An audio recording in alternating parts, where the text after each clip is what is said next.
السلام عليكم ورحمة الله وبركاته. أهلا بكم في قناة أسيل وأسينات. هنوريكم دلوقتي ثورة السجاير يا جماعة. ثورة السجاير على المنظر بتاع السجاير. الناس بتعارك على السجاير وما بتعاركوش على رغيف العيش.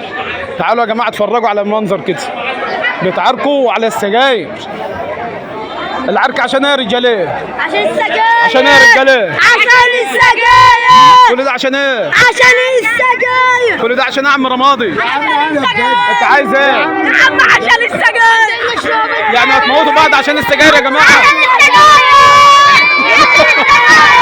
كل ده عشان السجاير. طب بس يا جدعان، بس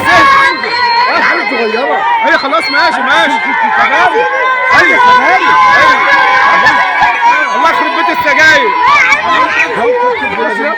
يا عم كده سجاير. هي يا باشا. لا يبقى كده عيل صغيره يا عم.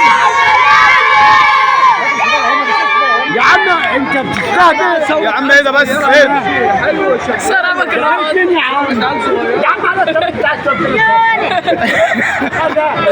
هيقول لك ايه ده يا عم رمادي؟